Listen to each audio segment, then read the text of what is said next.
Hello, friends, and welcome to the Reclamation Podcast. I'm your host, Megan Colleen Johnson, and I'm here to guide us in raw conversations about thriving in life and work, so that together we can step into personal agency and stop letting life happen to us. We'll cover topics like health, boundaries, communication, finances, and worthiness. That badass business you've been dreaming of, it's not so far off. The desire to wake up feeling fully alive, it's right around the corner. Oh, hello, everyone. Welcome to the Reclamation Podcast. I'm really excited for today's conversation. Just got back from traveling, so I'm excited to be back in my office and just having a juicy conversation today. I've got some hot coffee in front of me here, and I think it's just going to be a really fun day. So I have some new beeswax candles also on my desk, which I'm just really enjoying. And they're just providing a really nice, cozy atmosphere today. So that's kind of where I'm recording from and what I've got in front of me today. And then joining us for today's conversation is Alicia Goodwin. So I'm going to go ahead and read her bio and we can go ahead and dive into our conversation. So Alicia Goodwin is a full-time Chicago-based jeweler who specializes in adding unique textures to her sculptural jewelry. With a background in cultural anthropology, as well as a degree in jewelry design from New York's Fashion Institute of Technology, Alicia applies her knowledge of ancient techniques like reticulation and acid etching to her more contemporary designs. Her love of complex-looking ceremonial jewelry created with minimal tools such as fire, sand, and beeswax led her to truly admire the work throughout the Mesoamericas and the African diaspora. She honed her unique style while working for dozens of major jewelry companies in the fashion industry in New York City, learning the business's ins and outs during the day while creating at night. With almost 2 decades of experience under her belt and a decade of being an independent jeweler in her own right with her eponymous brand, Lingua Nigra, Alicia continues to fabricate new ways to explore bygone approaches to creating wearable art. So, Alicia, there is so much juiciness just in your bio. I say that a lot on this podcast, but I'm truly inspired by the amazing things you've created and just hearing about the background behind what you create and why you create it, and the fact that you're inspired by, things that have fallen away from our modern culture. So I'm really excited to kind of dive into that. And just thank you so much for joining me today. Oh, you're welcome. I'm excited to be here. I always love to start if you could share just kind of where you're recording from, what you have in front of you, setting the stage of where you're recording from. I love people to just kind of be able to picture us, and almost we could just have like a coffee chat, almost like we're in person, but just being able to like have that image in people's minds. Oh man, I am sitting outside my home. I have a home studio, so I am sitting in my favorite place, the couch, right in the living room, and that's like a few steps away from my studio.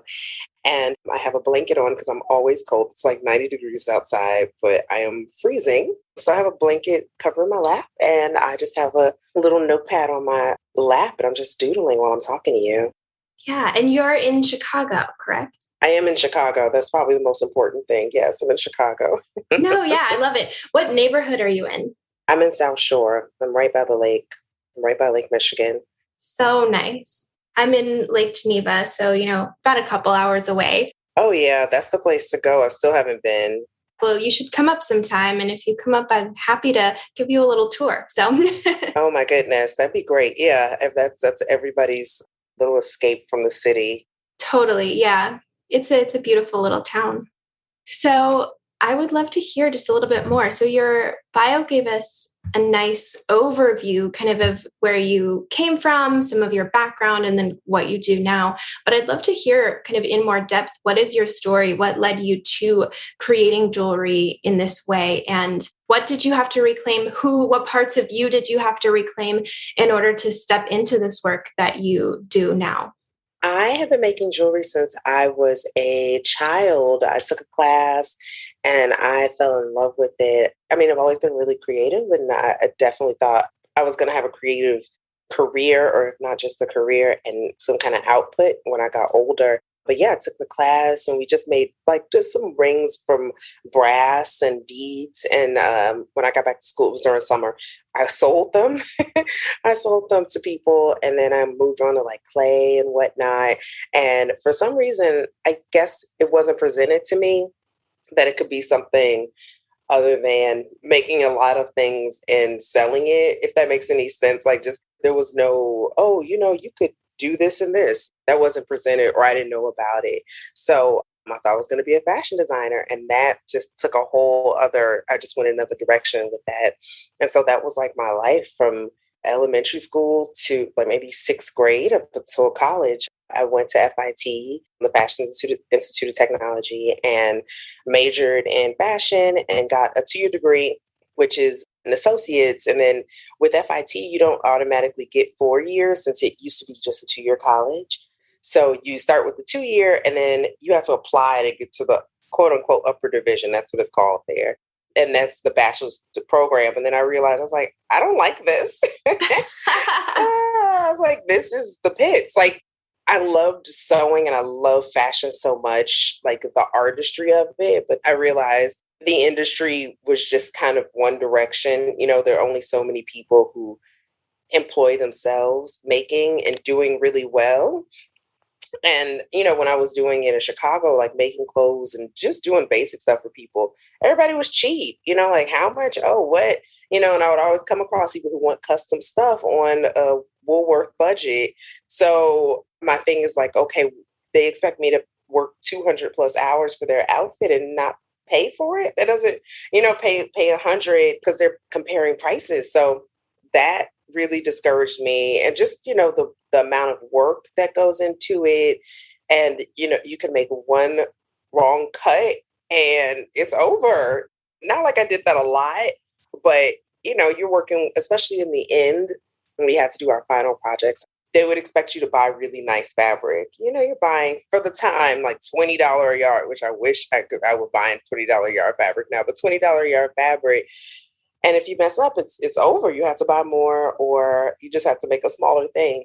So realizing that, I was like, I'm not going to do fashion. Let me go across the hall to jewelry. I had no game plan. I just saw the people in the jewelry department. It was really small, making stuff. And that's kind of how that happened. I went in with my design portfolio. I had no jewelry in there. I had no plan. I didn't know. I was like, well, before I graduate or before I leave, I had like one more year that my mom was paying. I was like, let me just do this. And they have the 1-year program available, which is 4 semesters in 2. It's accelerated.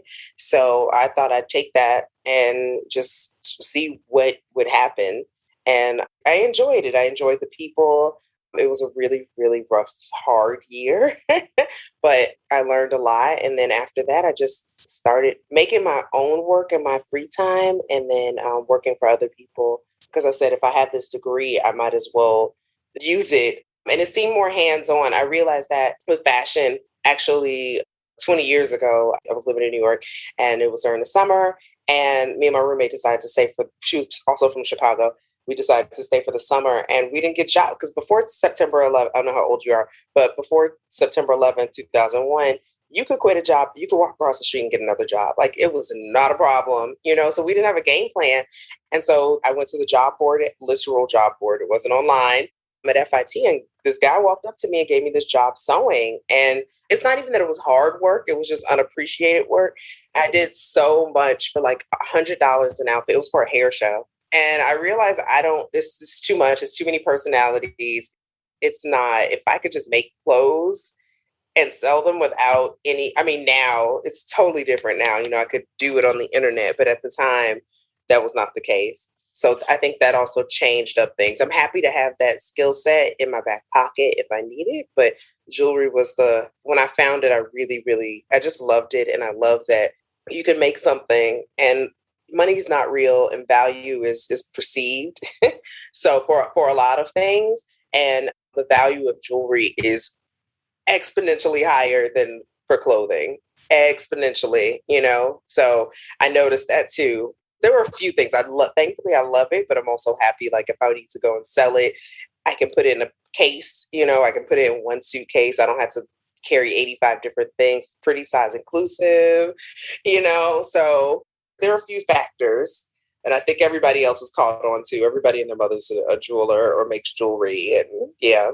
But that's really, really incredible. I'm curious, so what led you from that point of working for other folks to then deciding, okay, now it's time to actually start my own thing and feeling confident enough to do that? Because yeah, I know at least in the fashion world, I've heard from folks that that's really difficult. If you have jobs, then to start your own thing. And I imagine in jewelry, I know for myself, I love running my own business and kind of have always found ways to do that, but it's not necessarily an easy thing. And it's a big decision to be like, I think I can, pay my own salary. I can make this work. So I'm curious what that transition was like for you. Oh man, this was not overnight for sure. I think it happens for a lot of people in the beginning. You wear your own thing. I didn't really know what my style was for maybe a year or two after I graduated. And then I made these bangles around 2003. I was working for this woman and she gave me out of her home. She had a home studio.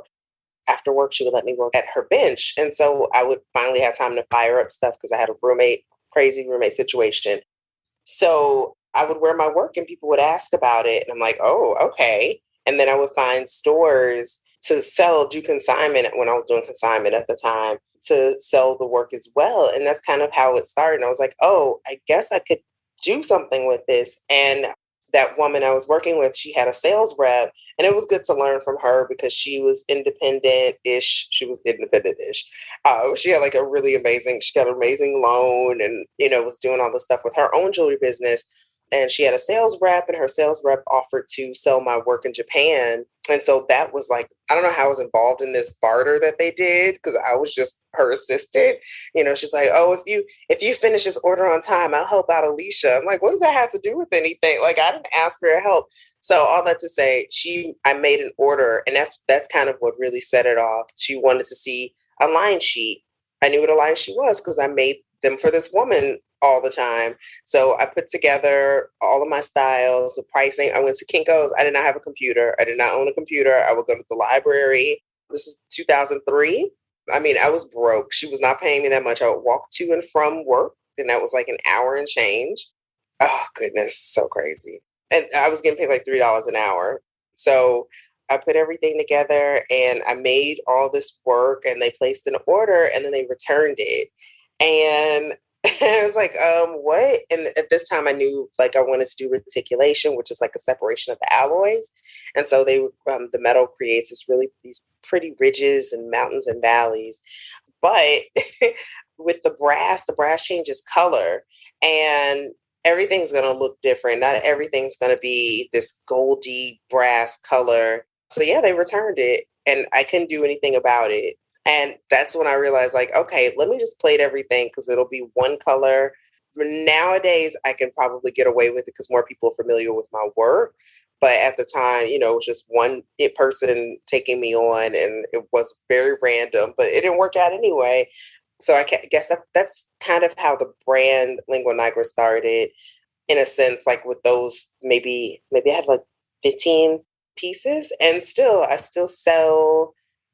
I sell almost half of those still today. Those are my classics. So yeah, that was what made it going. But it wasn't sustainable. New York is weird and still weird. If I went back, I lived there for almost 20 years, and I would do shows and have better, amazing placement. I'd have the best products that I could make, and I would make $200 at 4:00. On the last day. So it was never an easy thing. Oh, okay, this is great. But I knew what I liked, and I would always get wholesale orders. If I did a show that was really crappy, I would end up getting some kind of wholesale order from a shop down the street or something. But it wasn't super sustainable. It paid for itself, but I was always working for other people. And at this time I stopped working for people as a production assistant, and I crossed over to working for people in offices. So places like Lee Angel, which is no longer around, it's Roxanna Sewin now. And then after that, I was a designer at another company, going to China all the time. Mind you, still doing my own thing. And this is for years until I really started becoming self-employed. But then I was consulting. That started 9.5 years ago. I was consulting, but I had more time to work on my own work. And I got on Etsy, and that really helped. I met a group, I found a team, and that was really great because you could just talk with other people who were really just as passionate about their work as you were about yours. So that was a really good turn. That definitely made me really want to keep on going, especially when I saw how hard so many people worked. And it's different when you hang out with your friends who, no offense, just have like a 9 to 5 and then they go home and don't do anything. Whereas I have a 9 to 5 and I'll go to the gym. And then after the gym, I'll get on that bench until midnight and make something. And then on the weekend, when I was working for other people, like when I was at Lee Angel, I worked there. I had a salary job Monday through Friday. And then Saturday and Sunday, I worked at American Apparel. So I had a lot of jobs. And then afterwards I would work and then I would find clients. People would find me at American Apparel and like my jewelry. And then I would make, okay, I made it. You want it? And then trying to kind of peruse the stores around. At the time, it was nothing over by American Apparel except the movie theater. And it's like downtown Brooklyn. It was the second I'm so dating myself. It was the second American Apparel in New York. It was such a thing. Oh my goodness. It was such a thing when it opened. It was out of control how much of a thing it was. So yeah, that's kind of what motivated me, but it was not overnight. And then all of a sudden, maybe like 4 or 5, maybe 5 years ago. I mean, I was, when I was freelancing, I was consulting, I was making technical designs for other jewelers, which aren't fun. They're just tech packs. I enjoy it. It's measuring. It's a lot of measurements and it's a lot of drawing of other people's stuff. I enjoyed it. I worked at a lot of different places. I mean, I was able to design a lot of work too. And that was fun because I kind of made my own career in that. Like I felt like that was my side career to supplement lingua nigra. But yeah, that just the jewelry industry completely changed. It felt like overnight places were closing because a lot of these places were kind of the middleman to sell to places like Banana Republic and White House Black Market. So those places just went direct. They're like, we don't need you. Why are we paying this markup? We could just hire one designer, hire a small team for, $300,000, $400,000, save so much money. I mean, it's a multi-billion-dollar industry. They're saving so much, millions and millions of dollars, and let's just fly to China a few times a year. Well, why are we what? So when it happened, it was just wild. So yeah, all that freelancing just started to dry up. And so I didn't really have a choice. I mean, it was great. I was able to really focus on my work and like, okay, what am I doing now? All right, let me do ads. So that was kind of the turn. And then I was getting more wholesale orders. Felt like a door closed and another one opened, which was nice. Somebody from the Smithsonian randomly emailed me via Etsy, which is also really weird. Like, oh, hey, I'm from the Smithsonian. Like, sure you are. We're we're opening up a new museum. We want to see some of your stuff. And I sent them work and it worked out. And I don't think they knew how busy they were going to be because that's been a really great wholesaler ever since. And that was like four years ago, I believe, when they opened. And then I have another account with them. So that's kind of how it definitely wasn't quick. I wish it was.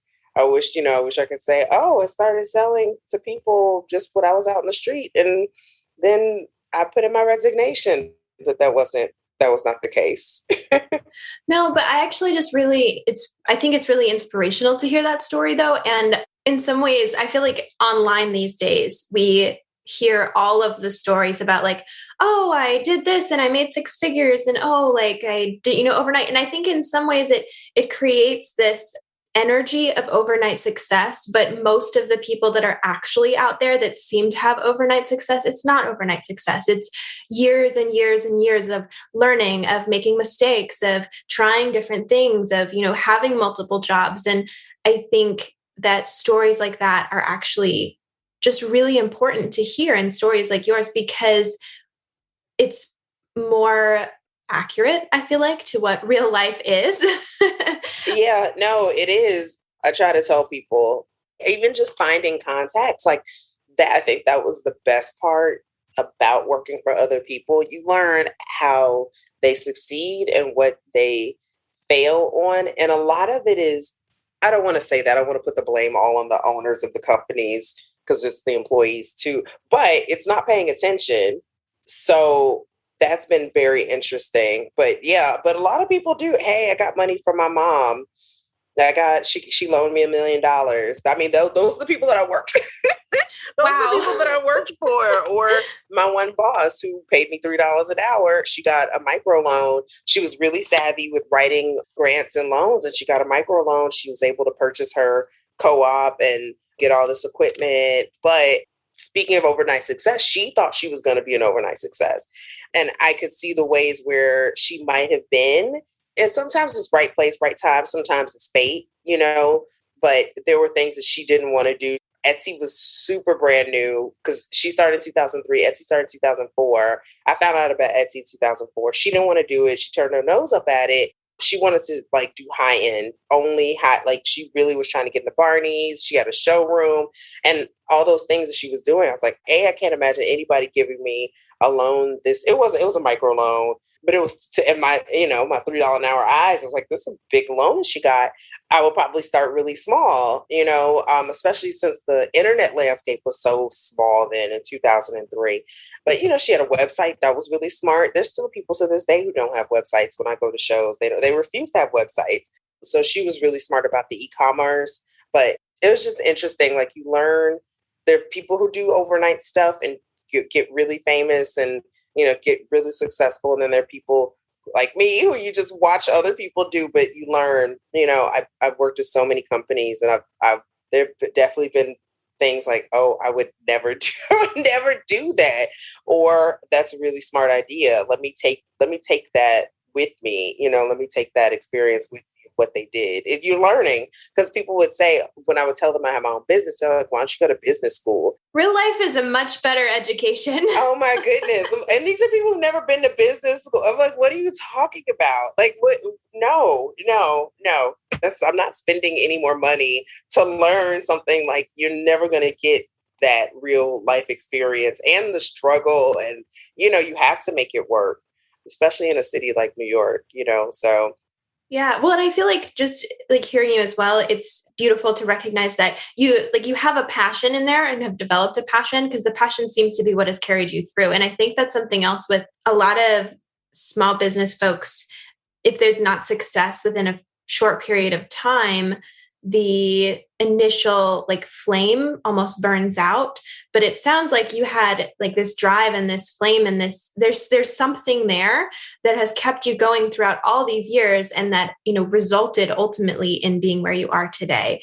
And I feel like that's such an important piece for like small business owners, for creative folks, for anyone who wants to kind of branch out on their own, is like, well, what is that spark? What is that thing that's going to carry you through when things are, coming up differently than what you thought?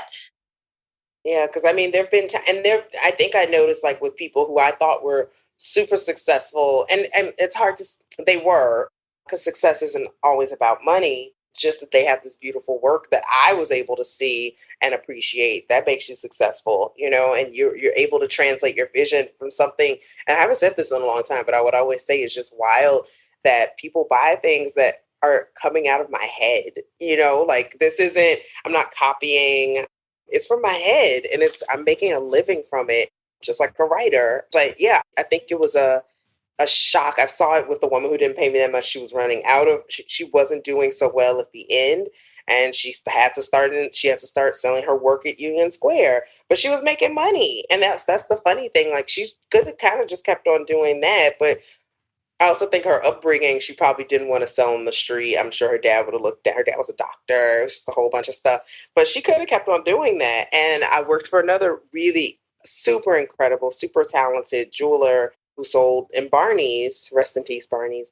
And I'm thinking he's doing it and he's teaching classes and he's teaching his technique to pay his employees.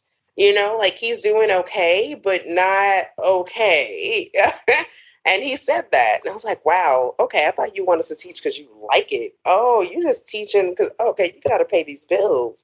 So there's always going to be a hustle mentality and not in the negative light, if that makes any sense. Like you're always, if you're passionate about it, you're going to want to keep on doing it. But yeah, and hopefully it'll make some, hopefully it'll make some money, or there'll be some kind of branch. Like maybe if jewelry wasn't the way for me, maybe I would still be consulting. It was always going to be jewelry though, always. Yeah, I love that. And so I know today, like our primary topic is like reclaiming my voice by carving out space for me in work and life. And I'm curious, as we've heard kind of some of your story and as you've been sharing these different pieces, what does that mean to you? Like reclaiming my voice by carving out space for me in work and life? Well, 2020 was a lot.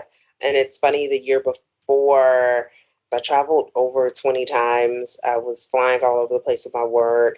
I was really burned out. And I said, 2020 is going to be the last year I do this craziness. Like, this is it. I'm going to have to figure out something. And then, boom, March Here it happened, is. right? And all the shows just stopped. And I was like, oh, okay. That was not what I was expecting, but let me just take this in. Let me nap. Let me chill out. Let me go on walks. I live in Chicago, but I'm not really here. I'm usually in New York. I mean, the like 2 months before that, I was in New York for a month, or in California. So I was like, let me just chill out. Let me have time to draw things, and it was really nice because I was on a sell so much that I couldn't think. It was really nice to hang out. Once things opened up a little tiny bit, I was safely hanging out with, I have a lot of jewelry friends here. Oddly, I have a few jewelry friends in New York, but I have a lot of my jewelry friends live here.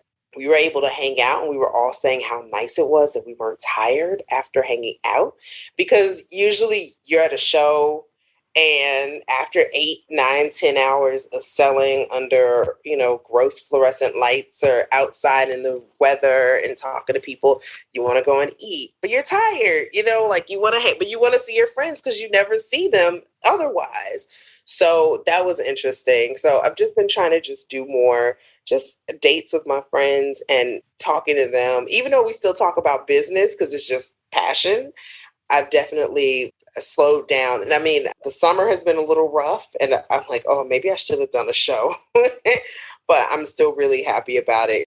It's just really like being on the other side, at least for this year, and really saying no to any obligations. I think I taught, it was still so fun, only because the environment was really a really amazing, like positive environment, and they fed us a lot. So it didn't feel like work. And the fact that you're teaching people who want to be there because they're adults, nobody's in like, I don't want to, like, no, you pay for this, you're going to show up. So it was definitely a different kind of experience versus, and no shade to, I teach all over, but when I have time, but like to FIT and the non-hands-on like computer classes, it's just different. So I've been definitely trying to like exercise more. Yeah, go on walks, just play around. I wasn't able to do that for several years. If I made something new, it was because a customer was a genius and wanted something like, oh, this earring needs to be a necklace. And okay, I'm going to put that in the line. That's kind of how it would work. Or I'm a masochist and I like to sign myself up for things when I don't have inventory. So it forces me to do, that's how I do show. I'll sign up for a show knowing I have no inventory, I have nothing, and then that makes me make it, which is so bad. But I get stuff done, but it was never new work. So it was really nice to slow down and not have a schedule. I don't really have a schedule anyway, thankfully, but I was able to put a small, tiny, teeny, tiny team. The two of my friends, they're in jewelry.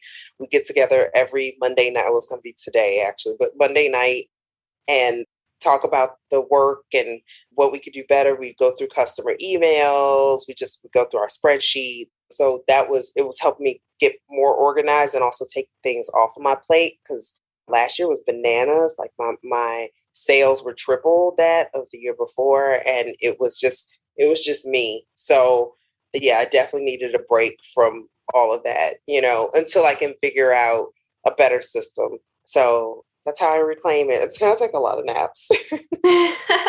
No, I love that so much. And that's so interesting. So can you clarify your sales tripled in 2020? Yeah, in 2020.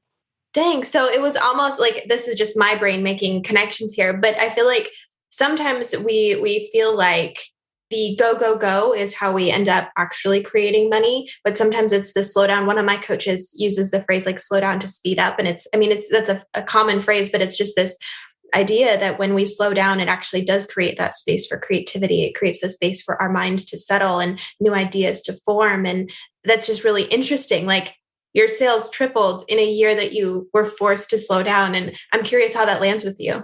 Oh, well, it was bittersweet because it was because George Floyd was murdered. So it's just like all this, the effect and the attraction of Black makers. That was a flash in the pan. All those things just went away. It was really weird. Like and it happened to all my friends, and some friends just disabled their Instagram and all that because they just couldn't take it. So, I bought a car, so that was good because we needed one.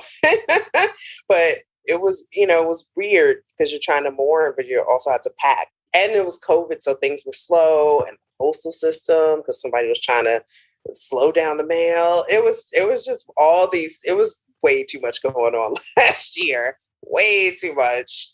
But it came at a good time for sure because I was definitely stressed. And in March, I was really stressed, but June, it was bananas. It was bananas. And the thing was, I wasn't turning it off. It was like, oh, how many of these can I make? All right, I'm just gonna keep on selling until I don't sell anymore. And the person from Etsy's like, maybe you should stop. You have 1,000 orders. Maybe you should stop. I was like, you're stressing me out. Don't email me back until next month. Thank you. She'll take it. Who knows what next month will, like, yeah, no, I definitely, I took it as much as I could. Hey, it's Megan here. We'll get right back into today's conversation. But before we do, I'm here to let you know just a little bit about my life coaching and creative consulting. As a coach, I work with creatives, misfits, and holy outsiders who often feel trapped in overwhelm, overgiving, and fear, but who also have a passion for doing something meaningful in the world. These folks are ready to hand back their past programming and rise as the leader of their own life. If this sounds like you, and you are so ready to start your own reclamation journey, let's chat. I invite you to book a free consultation with me at my website, megscolleen.com. That's megscolleen.com. Let's dive back into today's conversation.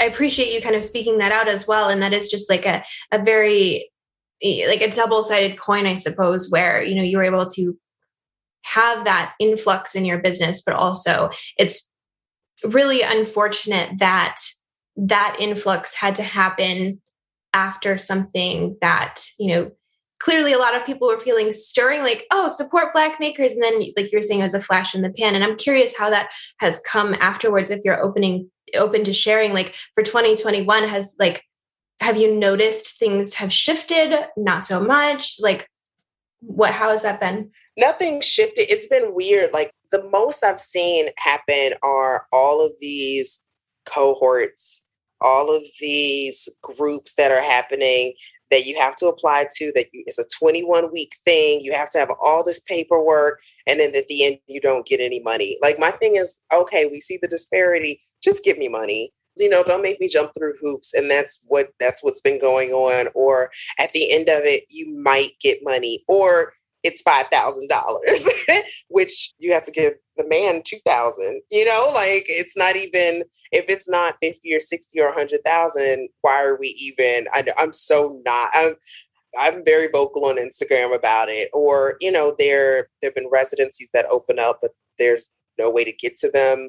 They'll say for Black artists, oh, you can have a residency, which I've been looking for just to get away and make work. But how am I going to get there? This is just a room. You just let me stay in a room. I could do that here. I could stay in a friend's house. Like, what's the benefit? So yeah, there've been contests that I've been like a finalist in and didn't win. And they're like, oh, you can apply. You can apply. We're going to have this next year. Go to apply. it's not there anymore. And I'm not surprised. I email, I'll, and I knew the way things are set up, like that particular one, they had a specific email for it. So you couldn't contact anybody in the company. You just had to contact that random email that they made for this particular thing. And at that, I just knew, I was like, they're not doing this again. This is just, it's for show. It's a band-aid on a much bigger issue that nobody wants to address. And then I'm the vocal person. I was like, I wasn't going to win anyway because I said all this stuff and I'm sure nobody else said it. So it's been something. At this point, I'm just like, just give me money. Just give me money with no strings attached, or there's and I see some people take real full advantage. There's some jewelers who have won every single contest that I've seen. I'm like, aren't you sick of winning? I guess not. They got the memo. I did not. But yeah, just even there's like the Vogue Fashion Fund. I went for an info thing about that. And people were asking like, oh, how much is it? They're like, oh, we can't disclose that. You don't know. Why? And it was a long application. And I still don't know how much these people got, the people who won. I was like, I'm not filling out anything else with this random arbitrary prize at the end because people, yeah, I can't. I'll It's go like on keeping and on. things behind closed doors and not having a transparent communication. Not at all. Not at all. So that's how that's that's how that's been going, Yeah, I'm curious, and we can kind of take this a couple of different directions, I suppose. What's coming up for me are there's two thoughts, and you can just tell me what you think. So I'm curious, like amidst all that, what does reclaiming your voice look like for you kind of amidst that, if that makes sense? And then also kind of the other thing is like, as you see other artists and other creators, and, specifically as we were talking, it's kind of come up like Black makers and Black artists and stuff. What does it look like for them to reclaim their voice amidst this? I'm just curious kind of where you feel like would be appropriate to take it and where you feel like you're feeling a stirring to take it, I suppose. I mean, I think I can, maybe the former, is that it? I mean, I feel like, I don't know if I've ever had to reclaim the voice. I don't know. I guess from last year, it felt like a little bit of control was taken away. And I'm just thinking of all the ridiculousness, like people making funds for Black people. Like there was somebody who made asked all these different jewelers, asked no Black jewelers to give into the scholarship fund for FIT. And then when 3 Black jewelers, including myself, spoke up about it, they only reached out to one and ignored me and the other one. I'm like, I worked there, it was just, but anyway, I guess kind of saying no to a lot of things, all these opportunities, just because they're opportunities don't mean they're good opportunities. And it's definitely about my time. It's always been about my time. And that's, even though time, technically, rich people say that though. Prince said their time doesn't exist, but when you're rich, you can say that. But when you're self-employed and still trying to map out things month to month, time does exist. So, kind of taking back my time, because there was when I tell you, I applied to so many things and everything was different, and everybody wanted something a little tiny bit different, and the end result was nothing worth me doing for the most part. I don't want to say for everything. Some things were good and beneficial, but it's more so a time thing and kind of in my head saying no, but also knowing that promise I made to myself in 2019. Like, I don't want to run around to do a million shows every year. So what is, like,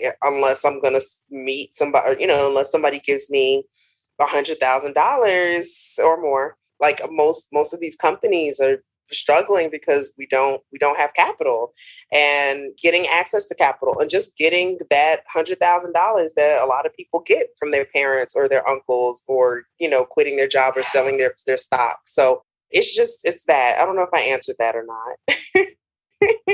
Yeah, no, I mean, it sounds like it's just so much of just kind of navigating what's in front of you.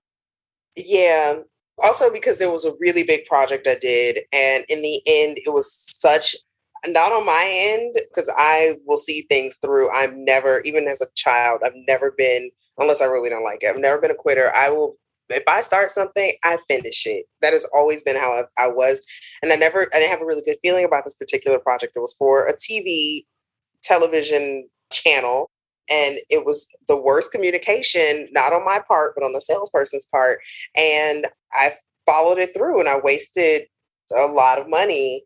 And that was one of those, okay, I wasn't even really feeling it to begin with. It was the potential. It was one of those things too. And I think we get caught up in this could be, but also people not listening. And it's so hard because people are like, I was given that opportunity, but no one was listening to me because they were so used to their particular formula. And I'm telling them, oh, this isn't going to work. You need to do it this way. I don't even own a television. So how am I even going to watch this? If you do it this way and buy this, this will do well. And no one listening, and then it just falling through, and then them coming back like, oh, we should do it that way. It's too late now.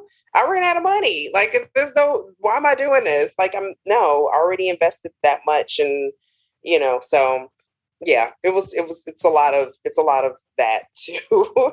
Yeah. Like there's a lot of folks make assumptions that there's kind of endless opportunities when it's not always the case, and endless resources when that's rarely the case. So I'm curious, I know we're kind of getting towards the end of our time together, and I'm curious kind of like with all of these experiences that you've had, witnessing that you've seen of this industry over, the course of the time that you've been in it, and really since, I think you said you were 6 years old, something like that, like really young, that you've been like aware of, your joy of making jewelry. Like, what are 3 empowering tips that you would recommend for folks who are in the creative sphere, who are potentially making jewelry, who are, wanting to start their own business and to reclaim their voice in the process? Yeah. Like, what are 3 empowering tips that you would have for someone? 1, do your own research. I'm not a selfish person. I will give resources, but I'll give resources to those that I think deserve it. So maybe I'm a little selfish. Only the people who've like worked really hard, who've done the work. I get DMs all the time from people like, how do you do this? How do you do that? They've never been on my website. That, like basic stuff. Like somebody the other day asked about my work. It's made in brass, but all you had to do was click on one Instagram post and you'll know there's gold plated. All you have to do is go to my website and the plating. Like, what do you mean gold? Like, okay, why don't you? And I'll suggest a website. Like you can ask questions there. So do your research. I still do it. It's nice. I do have a nice network of people now. So that's number 1. There's a 1A. If you can, and this is not an Etsy ad, but if you're on Etsy, join a team. If if you might live somewhere remote, you can ask around there. And also 1B, join, if you don't have a studio in your home, join a studio. Like there's so many people you could ask from, but also don't always ask people. Really literally buy books. Jewelry books are so cheap now. Back in the day, there were only a few and they were so expensive and you couldn't buy them online. There's so many books and resources that it kind of doesn't make any sense. Yeah, to not know just the basics. 2, be nice. I feel like that's kind of a given. I mean, if you're not a nice person, then it won't come off. It'll be seen through, but be nice. And that, I guess that pivots to the number 1, be nice, and also share. Like if anybody's on my Instagram, which is Lingua Nigra, I share a lot. I feel like there's so many people in the world, there are billions of people, there's enough room for everybody. If I love it, I want you to love it. And when I tell you I've gotten so many friends off of like real friends off of Instagram. I mean, I have so many friends from Etsy teams who are like my best friends.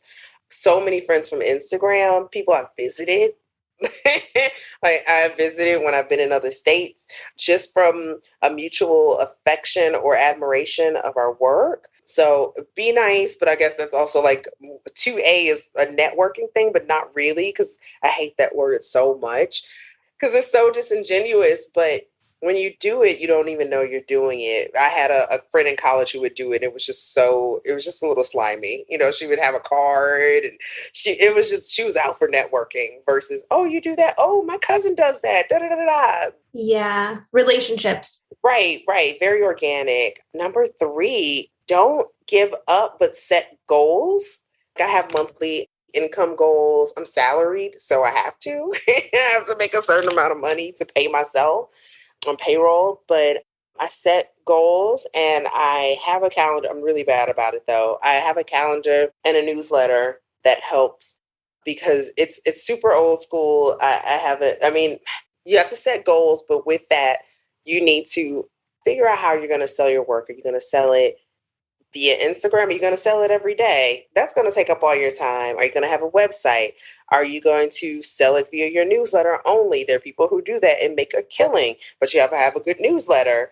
So setting goals and sticking to them and having good deadlines is really, really important, even if you are late by a little bit, because people are, whether you like it or not, people are looking and watching, and they will set their watches to it and their calendars. And I do it for certain drops that people make. And you don't have to have a big following. You can have 400, 500 followers on Instagram or Facebook. And 3B, 3C, don't be discouraged by a low amount of followers, but be on social media. But set goals you could do, 5 years out, but short term might be better for some people because it does get overwhelming when you do like super long term, especially now, since nothing has ever been certain, but, last year really let us know that. So I think that helps.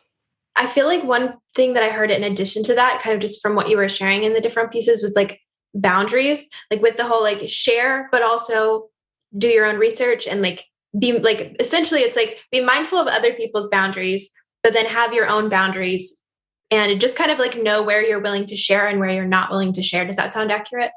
Yes, it does. I mean, because some people will some people will squeeze you dry, and they'll tell you. A lot of people tell themselves and it's been hard to hire people to assist. I mean, also because it's out of my house, but people will tell me straight up, like, I want to make exactly what you make. I want to make jewelry just like you. Like, what? Why would I want you in here making I'm already making my jewelry. I don't need you to make lingua nigra point 2 or 2.0. So, people will tell on themselves, but yeah. So I definitely have a boundary for that. Yeah. I don't even think of it as a boundary, but it is. So yeah. Yeah. Awesome.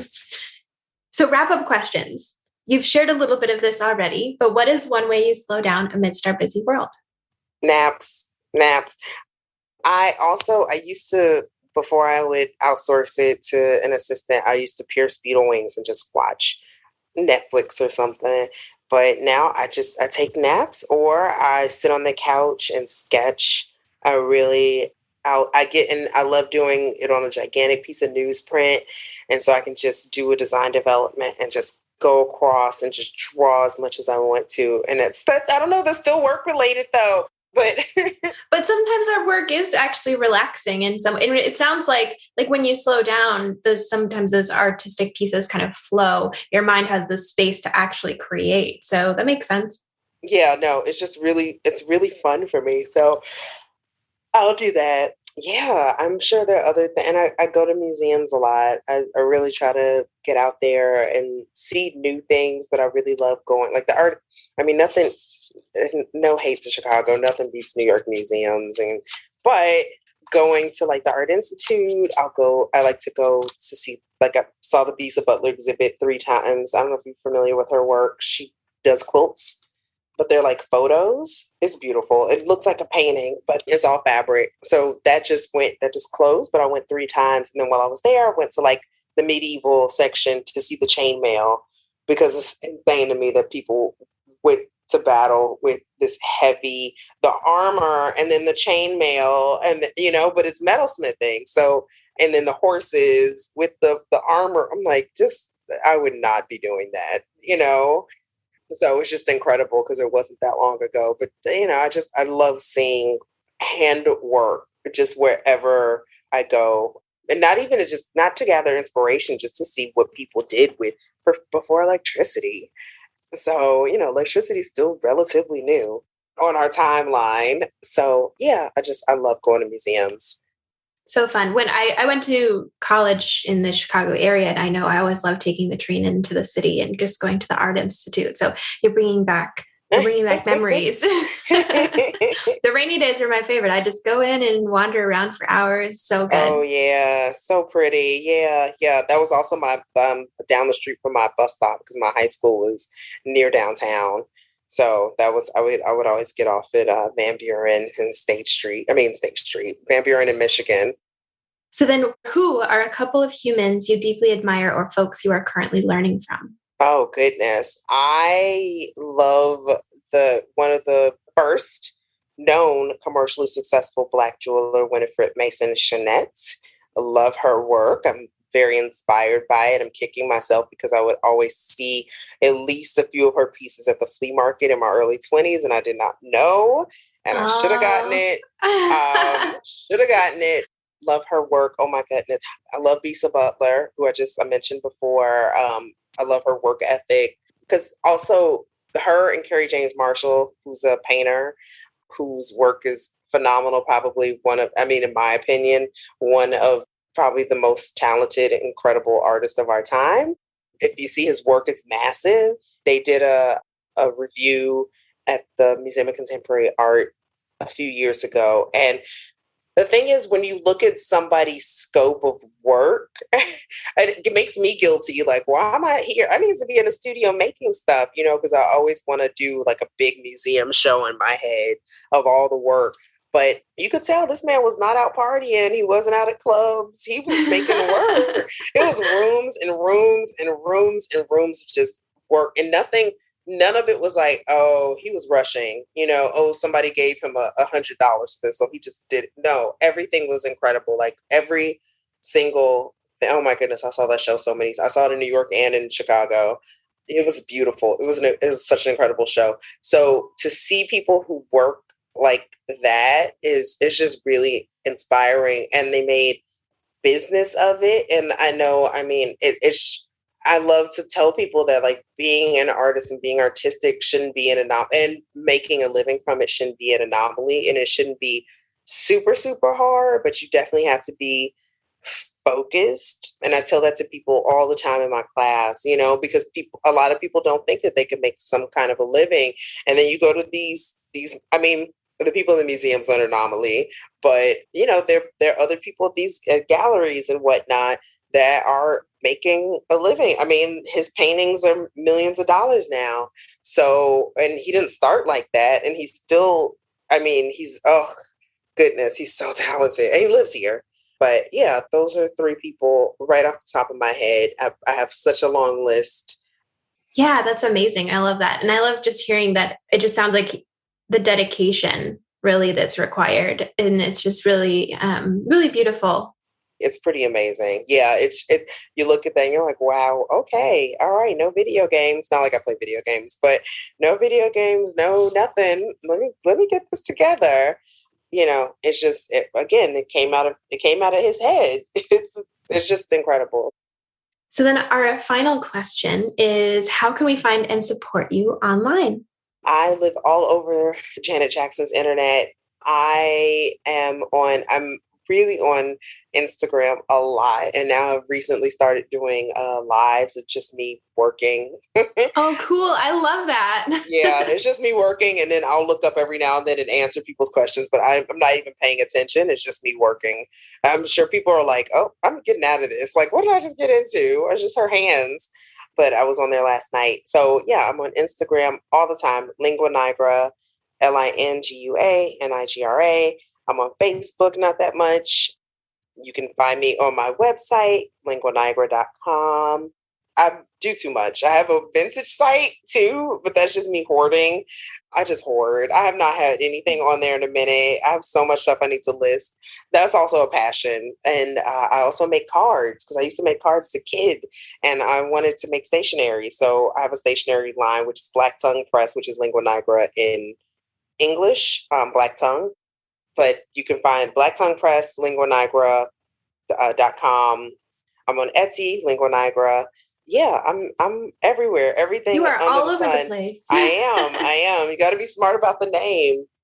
Awesome. Sweet. So we will make sure to put those links in the show notes as well, so everybody can go and check out your work. and follow you and do some of those lives. I love that. Like it feels almost like a co-working kind of thing where you can just pop in and hop on your live and just watch. And I don't know, I feel like stuff like that is oddly comforting sometimes, when you just kind of have like something in the background.